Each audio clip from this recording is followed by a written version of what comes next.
الرجیم بسم اللہ الرحمن الرحیم الحمد للہ رب العالمین والصلاة والسلام علی ختم الانبیاء والمرسلین سید النبیین جد الحسن والحسین بالقاسم محمد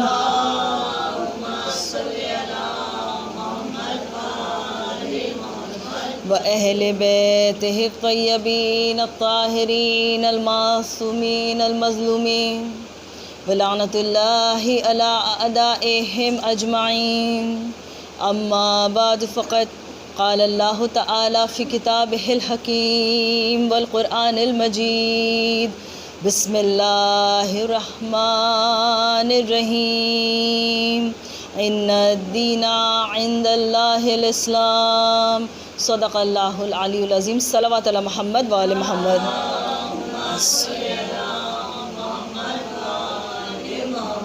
وعجل فرجهم۔ ساری تعریفیں اس خدائے بزرگ و برتر کے نام کہ جس کے قبضہ قدرت میں کائنات کا ہر نظام ہے۔ درود و سلام محمد و آل محمد پر، صلی علی محمد و آل محمد وعجل فرجهم۔ کنیزان سیدہ، عزاداران سید الشہداء، عشرہ اول کی مجالس کا یہ سلسلہ آج اپنے دوسرے مرحلے میں داخل ہو گیا، اور گفتگو ہماری اس موضوع پر ہو رہی ہے۔ حسب حیثیت میں کچھ پیش کرنا چاہ رہی ہوں، ایک بہت ہی ماڈسٹ اٹیمپٹ ہے ایک ایوریج اسٹوڈنٹ کا آپ کے سامنے، کہ جہاں ہم یہ دیکھنے کی کوشش کر رہے ہیں کہ اصلاً اسلام کیا ہے اور مسلمانوں کے پاس جو اسلام ہے وہ کیا ہے۔ کتاب وہی ہے، شریعت وہی ہے، عقائد وہی ہیں، لیکن ایسا کیوں ہے کہ کائنات یہ کہتی ہے کہ سب سے بہترین دین اگر کوئی ہے تو اسلام ہے، لیکن بدترین قوم ہے تو مسلمانوں کی ہے۔ تو عزیزان گرامی، یہ جو ایک اتنا بڑا ایکسٹریمز کا فرق آیا ہے کہ جہاں ہم نے بہترین کوڈ آف لا کو لے کر اس کے ساتھ یہ زیادتی کی ہے، اس کے ساتھ یہ ظلم کیا ہے کہ ہم نے اپنے اعمال سے، ہم نے اپنے کردار سے، ہم نے اپنے ایکشن سے، ہم نے اپنی فکر سے، اپنی سوچ سے اسلام کو بدنام کر ڈالا۔ تو عزیزان گرامی، وہ مذہب کہ جس کو ریلیجن آف پیس کہا جاتا ہے، کہ یہ امن و امان کا پیغام ہے، یہ سلامتی کا پیغام ہے، اسے آج کیوں دہشت گردی کے ساتھ جوڑا جا رہا ہے؟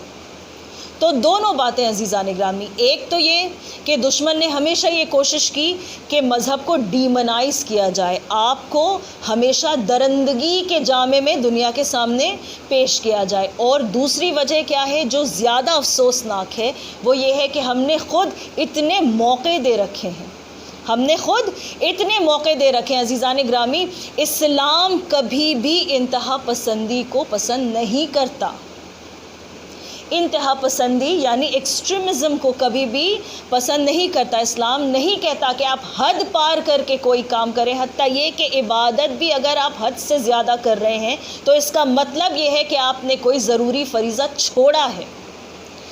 اسلام ہمیشہ یہ کہتا ہے کہ ایک توازن رکھو۔ اب عبادت ہے عزیزان گرامی، میں اپنی طرف سے نہیں کہہ رہی ہوں کہ مولائے کائنات علی ابن ابی طالب علیہ الصلاۃ والسلام صلی علی محمد و آل محمد وعجل فرجهم نے جب کوفے میں دخول کیا، جب مولا نے اپنا سینٹر جو ہے وہ شفٹ کیا کوفے کے لیے، تو عزیزان گرامی جب مولا پہنچے، جانتے نہیں تھے مولا کہ وہاں کون بیٹھا ہے، ضرور جانتے تھے، لیکن جب مسجد میں لوگوں کو دیکھا تو مولا نے کہا کہ یہ کون لوگ ہیں جو مسجدوں میں پڑے ہوئے ہیں، یہ کون لوگ ہیں جو اپنے گھروں کو نہیں جاتے؟ کہنے والے نے کہا یہ اللہ والے ہیں۔ کہا جب یہ یہاں موجود ہیں تو ان کے گھروں کو کون دیکھ رہا ہے؟ ان کے زوجہ اور ان کے جو بچے ہیں ان کی ذمہ داری کون اٹھا رہا ہے؟ کہیں کھاتے کیا کہا جو انہیں مل جاتا ہے؟ بڑی اچھی بات ہے بھئی، ہم اللہ والے بنے بیٹھے ہیں، لیکن جو فریضہ ہمارا ہے اس کو ہم نے چھوڑ دیا ہے۔ کوئی ایک لیپس کہیں پر ہے، اگر میں ایکسٹریمزم کی طرف جا رہی ہوں اس کا مطلب کوئی ایک لیپس میرے اندر ضرور ہے، ایک خامی بہت بڑی جو مجھے نظر نہیں آ رہی ہے، ایک خامی ہے۔ تو عزیزان گرامی، کل بھی گفتگو اسی موضوع پر ہو رہی تھی، اور آج بھی انشاءاللہ کوشش یہی کروں گی میں کہ اسی موضوع پر بات کروں کہ آخر اسلام جو چاہتا ہے وہ کیا ہے، تقاضا کیا ہے، کہ اسلام تواضع یعنی کنسیڈریشن کا مذہب ہے، اور توازن یعنی بیلنس کا مذہب ہے۔ یہ عزاداری کیا ہے عزیزان گرامی؟ یہ عقل اور احساس کا بیلنس ہے، یہ دل اور ضمیر کا بیلنس ہے، یہ عقیدے اور عقیدت کا بیلنس ہے۔ کیسے؟ کہ ہم جانتے ہیں حسین سے بہترین کوئی نہیں، یہ عقل ہمیں بتاتی ہے کوئی ایسا رہنما کسی قوم کے پاس؟ ہے ہی نہیں، تو اس کی محبت عقل کہتی ہے کہ کرو اس سے محبت کیونکہ وہ بہترین ہے، اور احساس کیا کہتا ہے؟ کہ حسین سے زیادہ مظلوم کوئی نہیں، اسی لیے ہم ماتم کرنے آتے ہیں۔ تو عزیزان گرامی، سمجھ میں آ گیا کہ عقل اور احساس ہے، یہ بھی ایک بیلنس ہے۔ ایکسٹریمزم کسی بھی طرف، اگر ہم نے عزاداری کر لی بہت زیادہ بغیر معرفت کے، تو کیا ہوگا؟ احساس حاوی ہو جائے گا، عقل نہیں رہے گی، ہم جانتے ہی نہیں ہم کس کا ماتم کر رہے ہیں۔ تو عزیزان گرامی، اسلام کا یہ تقاضا ہے، یہ consideration, this is what it is asking from us, کہ ہم ایک تواضع رکھیں اور ایک توازن رکھیں، ایک بیلنس رکھیں۔ کل میں نے آپ کے سامنے جو بھی کچھ عرض کیا تھا اس کا مفہوم یہی نکلتا ہے، بھائی میں عادت سے مجبور ہوں، اپنے پروفیشن کی ہیبٹ سے مجبور ہوں کہ میں تھوڑا سا ایک ریکیپ کرتی ہوں، تاکہ مجھے مطمئن میں خود اپنے کو کر لوں کہ جو ایک ایسپیکٹ تھا، ایک پہلو تھا عنوان کا، وہ پوری طرح سے کور ہو گیا، پھر ہم اگلے موضوع تک جائیں گے۔ تو عزیزان گرامی، کل جس بات پہ گفتگو ہو رہی تھی وہ یہ کہ جب لوگوں نے اس دنیا میں سینس کرنا چاہا، ہر چیز کے بارے میں ایک لاجک اپلائی کرنی چاہیے، یہ سمجھنا چاہا کہ کائنات کہاں سے آئی ہے، ہم کہاں سے آئے ہیں، ہر ایک شے جو نظر میں پڑتی ہے، جو سمجھ میں آتی ہے، اسے بنانے والا کون ہے۔ جب خلق کو دیکھا تو ایک خالق کا تصور ذہن میں کہیں آیا۔ عزیزان گرامی، ایک بہت ہی دقیق، ایک بہت کمپلیکس بات اس وقت میں کہوں گی، جسٹ آف دا ریکارڈ، اور اس کے بعد مجھے وہاں سے آگے بڑھ جانا ہے انشاءاللہ اگر میں پہنچا پائی، کہ جب ہم یہ کہتے ہیں کہ خدا نہیں ہے، جب لوگ یہ کہتے ہیں کہ کوئی خالق ہے ہی نہیں، تو عزیزان گرامی، کمال تو یہ ہے کہ جو کہتا ہے کہ خدا نہیں ہے یا ایگزسٹ نہیں کرتا یا اس کا وجود نہیں ہے، وہ اسی کے ملک میں کھڑا ہو کر یہ کہتا ہے، وہ اسی کی بنائی ہوئی زمین پر کھڑا ہو کر یہ کہتا ہے، وہ اسی کی دی ہوئی زبان سے یہ کہتا ہے۔ تو کوئی بھی مخلوق جو ہے عالمین میں ایک عالم کی بات ہی نہیں کر رہی ہوں، میں ایک یونیورس کی بات ہی نہیں کر رہی ہوں، کوئی بھی جب اس چیز سے انکار کرتا ہے تو اس کا کانٹیکسٹ خدا ہی ہے، اللہ ہی ہے، کبھی اس کے ملک سے، اس کی قدرت سے، اس کے پاور سے باہر جا نہیں سکتا۔ تو عزیزان گرامی، جب انسان یہ دیکھنا چاہتا تھا، اس کی طبیعت میں اللہ نے تجسس رکھا ہے، اس کی طبیعت میں اللہ نے جاننے کی کیوریوسٹی رکھی ہے یا نہیں رکھی ہے؟ تو عزیزان گرامی، جب ایسا ہوتا ہے کہ انسان چاہتا ہے، تو لوگوں نے کیا کیا؟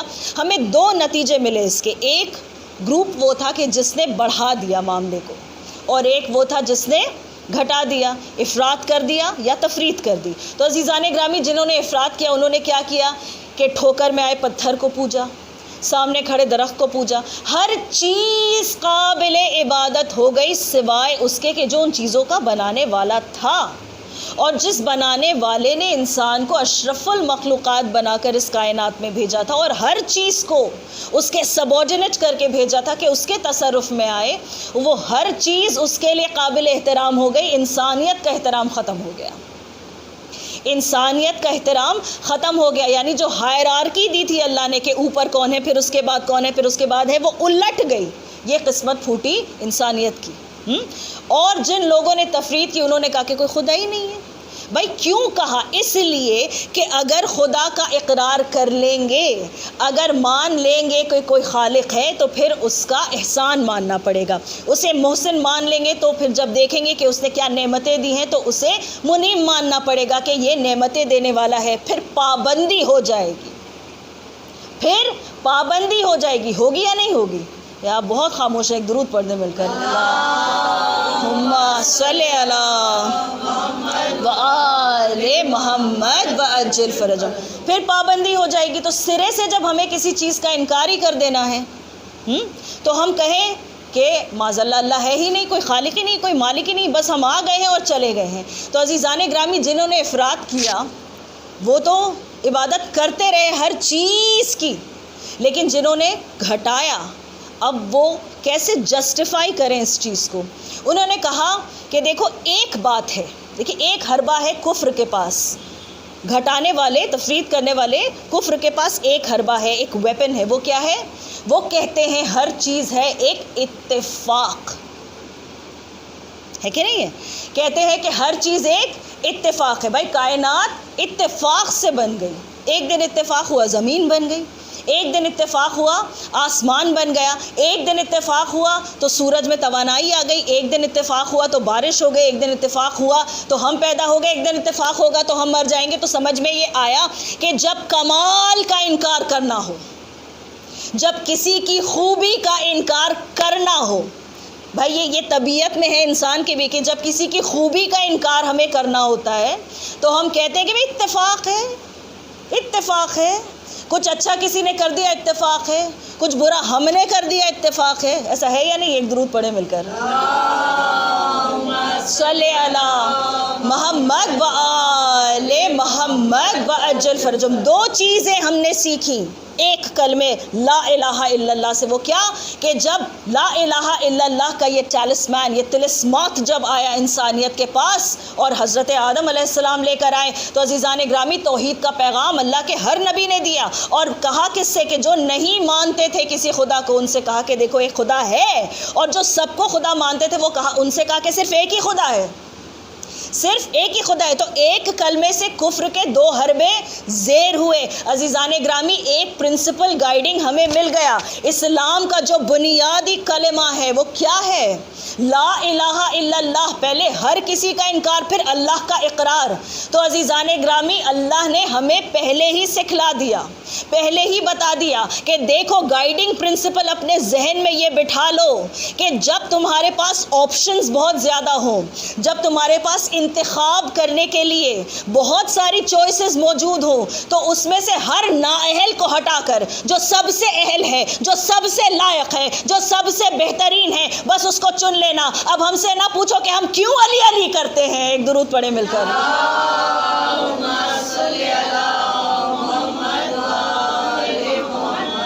وعجل فرجہم۔ ہم سے نہ پوچھئے کہ ہم نااہلوں کو ہٹا کر اہل کو کیوں مانتے ہیں، یہ ہمیں کلمہ توحید نے سکھایا ہے۔ تو اتفاق پر ہم واپس آئیں کہ ہر چیز اتفاق سے ہو گئی، ہر چیز اتفاق سے ہو گئی۔ بھائی آپ دیکھیں کہ رسالت مآب صلی اللہ علیہ وآلہ وسلم، اللہم صلی علی محمد وآل محمد وعجل فرجہم، نے جب تبلیغ شروع کی، جب تبلیغ شروع کی تو وہ معاشرہ کہ جو جھوٹوں کا معاشرہ تھا، ان سے کہا جھوٹ بولنا حرام۔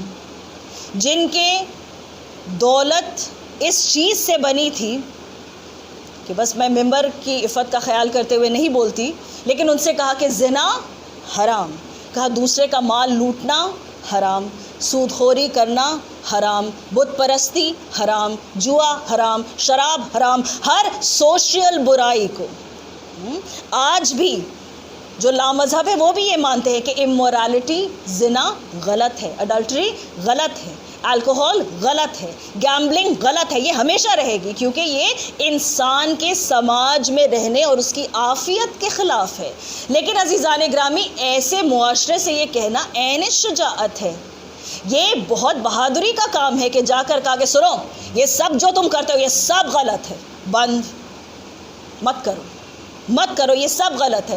تو عزیزان گرامی، پلٹ کر اتنے لوگوں میں کوئی نہیں کہہ سکا کہ محمد آج آپ ہم سے یہ کہہ رہے ہیں، معاذ اللہ کل تک آپ بھی یہی کرتے تھے، کوئی نہیں کہہ سکا۔ تو عزیزان گرامی، سمجھ میں آ گیا کہ نبی 40 برس بعد اتفاق سے نبی نہیں بنا ہے، اس کا کردار ہے، وہ ایک پلان کے تحت آیا ہے۔ اس کے پہلے 1,23,999 پیغمبر آ کر زمین کو ہموار کر کے گئے ہیں کہ وہ آئے۔ عزیزان گرامی، رسول تو رسول، ان کے خاندان کے بارے میں کوئی نہیں کہہ سکا کہ تم بت پرستی کرتے تھے، تمہارا مذہب تو کچھ اور تھا، تم نے بدھوں کے سامنے سر جھکایا۔ آج ہم سے کہتے ہو یہ برا، کسی نے نہیں کہا۔ کیوں نہیں کہا؟ اس لیے کہ خاندان رسول میں لوگ چاہے جو کہیں، اتفاق سے بھی کوئی کفر کی طرف نہیں تھا، اتفاق سے بھی کوئی کفر کی طرف نہیں تھا۔ عزیزان گرامی، سب کہتے ہیں کہ اتفاق ہے وہی آ گئی، اتفاق ہے ان کا کردار اچھا تھا، اتفاق ہے ابو طالب کے گھر میں پل گئے، اتفاق ہے دعوت ذوالشیرہ ابو طالب کے گھر میں ہوا۔ بھائی یہ بھی اتفاق ہے کہ ابو طالب کا بیٹا کھڑا ہوا، یہ بھی شاید اتفاق ہی ہوگا کہ رسالت مآب نے کہا کہ تو میرا ولی، میرا وصی، میرا جانشین ہے۔ یہ بھی اتفاق ہے کہ جب یہی ولی، یہی وصی، یہی جانشین اس دنیا میں آنے والا تھا تو ماں نے گھر کو چھوڑا اور خانہ کعبہ کے پاس گئی، کہیں اور کیوں نہ چلی گئی، خانہ کعبہ کے پاس گئی۔ اب کہہ لے دنیا جو کہتی ہے، یہ تو کائنات کا سب سے حسین اتفاق ہوگا، اگر کفر بھی اسے اتفاق کہے تو یہ سب سے حسین اتفاق ہوگا کہ دیوار بھی شاید اتفاق سے شق ہو گئی، وہ داخل بھی شاید اتفاق سے ہو گئی۔ اور کیا کمال ہے کہ اتنی صدیوں کے بعد بھی اتفاق سے وہ نشان نہ چھپتا ہے نہ چھپے گا۔ ایک درود پڑھیں مل کر۔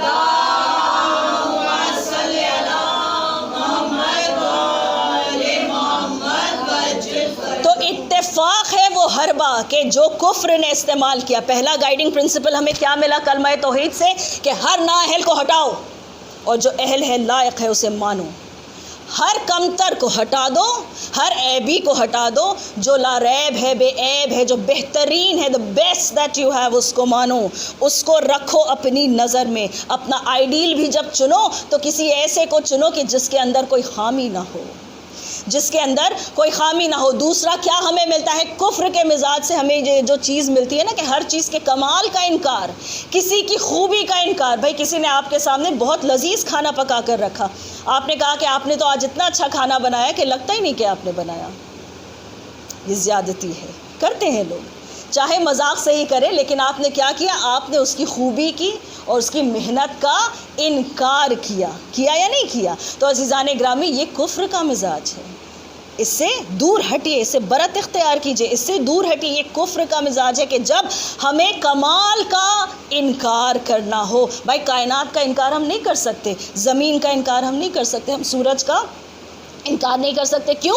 کیونکہ وہ نظر کے سامنے ہے، وہ ٹینجبلی اویلیبل ہے۔ تو ہم کیا کریں؟ اب تو ہم خلق کو دیکھ رہے ہیں، تو کیا کرے کافر؟ وہ کہتا ہے اللہ ہی نہیں ہے، کوئی خالق ہی نہیں۔ بھائی اتفاق سے بن گیا، یہ تو اتفاق سے ہو گیا۔ تو عزیزان گرامی سمجھ میں آ گیا کہ کفر کے مزاج سے یہ چیز ملتی ہے۔ اتفاق ہوتا ہے، میں نہیں کہتی کہ نہیں ہوتا، بالکل ہوتا ہے، بالکل ہوتا ہے، لیکن عزیزان گرامی جب کسی کے کمال کا انکار کرنا ہو تو کفر پھر اللہ کے جو عزیز الحکیم ہے کہ جس کے پاس بہترین منصوبے ہیں بنانے کے لیے، عزیزان گرامی جس کے پاس ایک پوری پلانڈ کائنات ہے، اس کے بارے میں اور اس کے خلق کی ہوئی چیزوں کے بارے میں جب لوگ اتفاق کہتے ہیں تو وہ اس کے کمال کا انکار ہے، وہ اس کی مہربانی کا انکار ہے، وہ اس کی نعمت کا انکار ہے۔ تو عزیزان گرامی یہ سمجھ میں آ گیا کہ دو چیزیں جو ہمیں سیکھنی ہیں وہ اس سے یہ ہے کہ جب ہم توحید کے مرحلے پر آتے ہیں تو افراط اور تفریط کرنے والوں نے کیا کیا۔ کل انشاءاللہ میں آپ کے سامنے پیش کروں گی کہ عدل جب پروردگار کا جو ہے، جو اس کی صفت ہے اور جو ہمارے اصول دین میں دوسرے نمبر پر ہے، اس کے بارے میں کل انشاءاللہ حسب حیثیت بشرط توفیق بشرط حیات میں آپ کے سامنے یہ پیش کروں گی انشاءاللہ کہ اس میں جو لوگوں نے بڑھایا تو کیسے بڑھایا اور جب گھٹایا تو کیسے گھٹایا۔ تو عزیزان گرامی آج گفتگو بس اسی مرحلے پر رک رہی ہے کہ جب کمال کا انکار کرنا ہوتا ہے تو کفر کہتا ہے کہ یہ کمال نہیں، اتفاق ہے۔ یہ آپ نے اکثر سنا ہوگا کہ شاید اتفاق سے امام حسین کربلا جیسی جگہ میں چلے گئے۔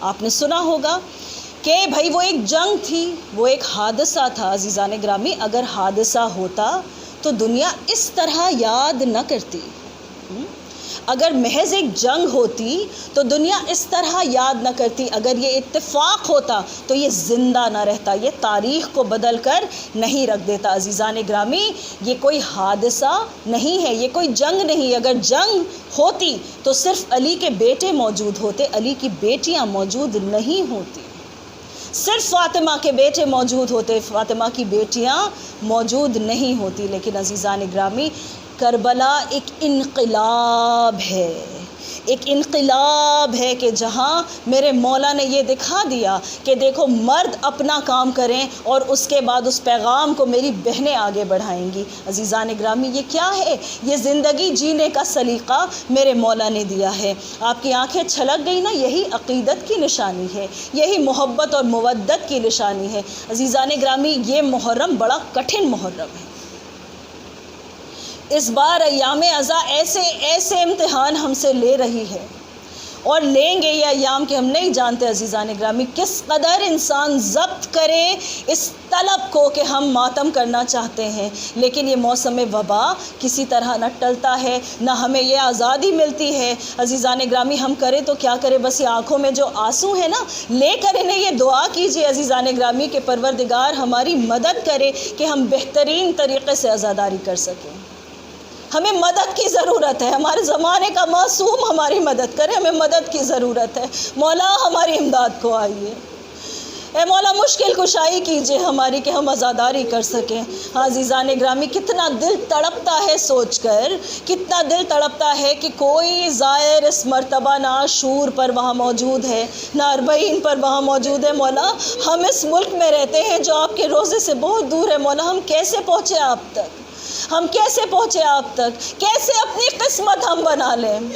عزیزان گرامی، جب کوئی بھی جاتا ہے کربلا نا تو وہ یہی کہتا ہے کہ ہماری قسمت سنور گئی، ہماری قسمت میں یہ چیز تھی۔ عزیزان گرامی، وہ مٹی، وہ زمین، وہ جگہ جو ہر کسی کی قسمت بناتی ہے، آپ جانتے ہیں 2 محرم کو اس کی قسمت بن گئی ہے، اس کی قسمت بن گئی ہے، اس لیے کہ زہرا کا لال وارد کربلا ہو گیا ہے۔ زہرا کا لال آج اس جگہ میں پہنچ گیا ہے کہ جو دشت نینوا ہے، جہاں اللہ کا ہر نبی، ہر ولی آ کر رو کر گیا ہے، اس جگہ کو میرے مولا نے کیسا آباد و شاد کر دیا ہے۔ یہ حسین ہے، حسین چاہتے ہیں جس چیز کو چھو کر منفی سے مثبت بنا دے، ہر نیگیٹو کو پازیٹو میں ٹرن کر دے۔ مولا، ہمارے دلوں کی زمین کو بھی ویسا ہی کر دو کہ ہم تمہارے لیے، تمہاری معرفت کے ساتھ تمہاری عزاداری کر سکیں۔ جزاکم ربکم، خدا آپ کو کسی غم میں نہ رلائے سوائے غم محمد و آل محمد کے۔ عزیزان گرامی، جب مولا کا گھوڑا چلتے چلتے ایک مقام پر رک گیا تو مولا نے بڑی کوششیں کی، لیکن گھوڑا آگے نہ بڑھتا تھا۔ رہوار تبدیل کیے گئے، 1 2 نہیں 7 مرتبہ رہوار کو تبدیل کیا گیا، بار بار گھوڑے بدلے جاتے تھے، لیکن کسی نے ایک قدم آگے نہیں بڑھایا۔ عزیزان گرامی، یہ جانور بھی ہیں، یہ بے زبان جانور ہیں، انہیں اتنا شعور تو نہیں جتنا انسانوں کو ہوتا ہے یا ہونا چاہیے۔ یہ بھی پہچانتے ہیں کہ بس یہی قتل گاہ ہے آقا کی۔ عزیزان گرامی، ایک مرتبہ میرے مولا جب بیٹھے زمین پر اور اس کے بعد خاک کو مٹھی میں اٹھا کر میرے مولا نے سونگھنے کے بعد کہا کہ بس یہی قیام ہوگا، ہماری منزل آ گئی۔ عزیزان گرامی، میرا مولا حکم دیتا ہے کہ دیکھو نہر کے نزدیک خیمے کو نصب کرو، اس لیے کہ یہ گرمی کا موسم ہے اور یہ دشت بلا ہے۔ ہم چاہتے ہیں کہ ٹھنڈی ہوا بھی خیموں میں جائے، ہم چاہتے ہیں کہ پانی سے بھی نزدیکی رہے، ساحل سے بھی نزدیکی رہے۔ عزیزان گرامی، اور اس کے بعد میرے مولا نے اطراف کے لوگوں کو بلا بھیجا۔ جب بنی اسد کے لوگ آئے، میرے مولا نے ان میں سے جو سب سے بزرگ تھے ان سے پوچھا کہ یہ کون سی جگہ ہے؟ کیا میرا مولا نہیں جانتا تھا؟ کیا میرا مولا نہیں جانتا تھا؟ لیکن یہ روایت ہمارے لیے محفوظ ہو جائے، اس لیے مولا نے پوچھا کہ بتائیں یہ کون سی جگہ ہے؟ کسی نے کہا اس جگہ کا نام نینوا ہے، کسی نے کہا اس جگہ کا نام ماریا ہے، کسی نے کہا کہ کس جگہ کا نام غازویہ ہے، کہ ایک بزرگ نے کہا کہ اے فرزند رسول، اس جگہ کا نام کرب و بلا ہے۔ کرب و بلا ہے. ہاں عزیزان گرامی، کرب و بلا کا نام جو ہے نا وہ بنتا ہے دو الفاظ سے، ایک کرب اور ایک بلا. کرب ہے درد کی آخری منزل، بلا ہے مصیبت کی آخری منزل. عزیزان گرامی، وہ بزرگ کہتے ہیں کہ اے فرزند رسول، ہم یہی چاہتے ہیں کہ آپ زیادہ دن یہاں قیام نہ کریں، اس لیے کہ جو بھی اللہ کا خاص بندہ اس مٹی سے گزرا ہے اس نے بڑی تکالیف اٹھائی ہیں. عزیزان گرامی، میرا مولا کہتا ہے، جیسے ہی میرے مولا نے سنا نا کرب و بلا، میرے مولا نے کہا بس ہماری منزل مقصود آ گئی. ارے 60,000 درہم میں میرے مولا نے زمین کو خریدا اور پھر واپس بنی اسد کے لوگوں کو ہبہ کر دیا، گفٹ کر دیا کہ تم یہ اپنے پاس رکھنا. عزیزان گرامی، بہت اختصار سے میں آپ کے سامنے پیش کروں کہ میرے مولا نے کیا وصیتیں کی ہیں. عاشور تو بھی دور ہے، عاشور تو بھی دور ہے، لیکن مظلومیت حسین کی دیکھیں، تنہائی حسین کی دیکھیں، غریب الوطنی حسین کی دیکھیں.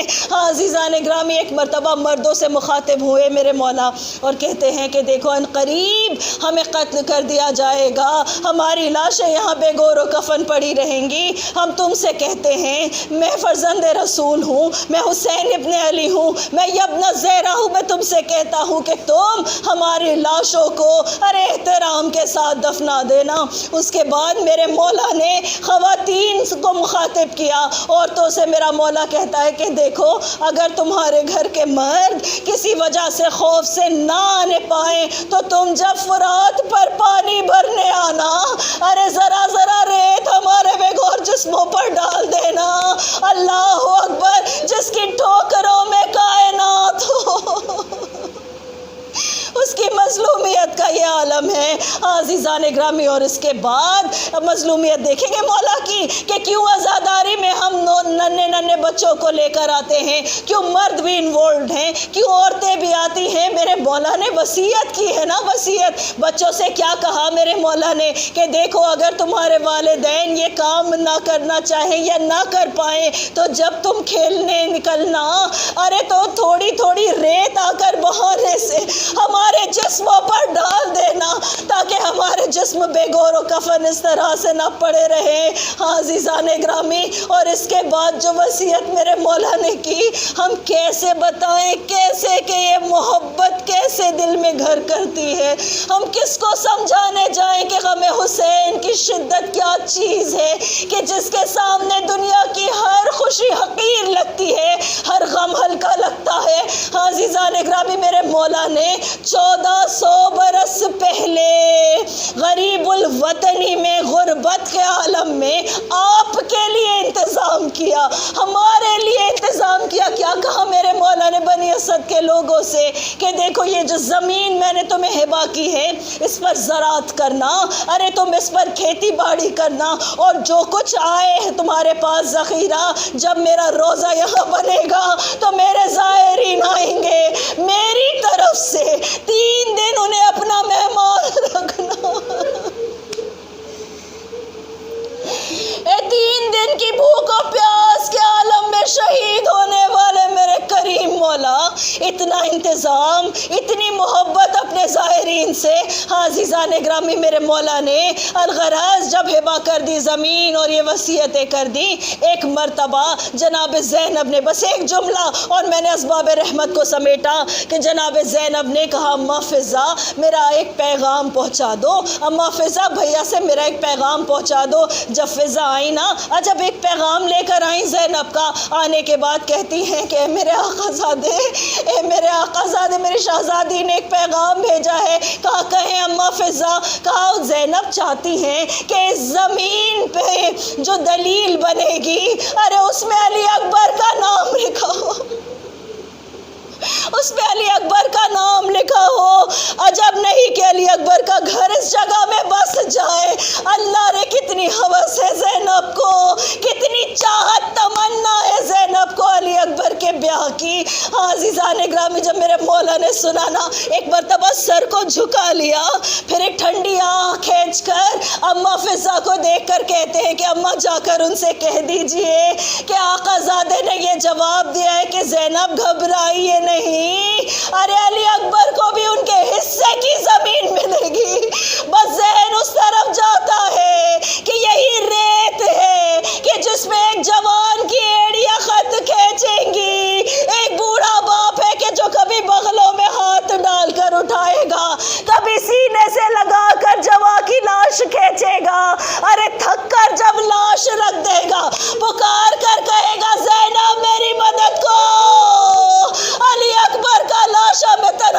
اٹھا سکتا. الا لعنت اللہ علی قوم الظالمین.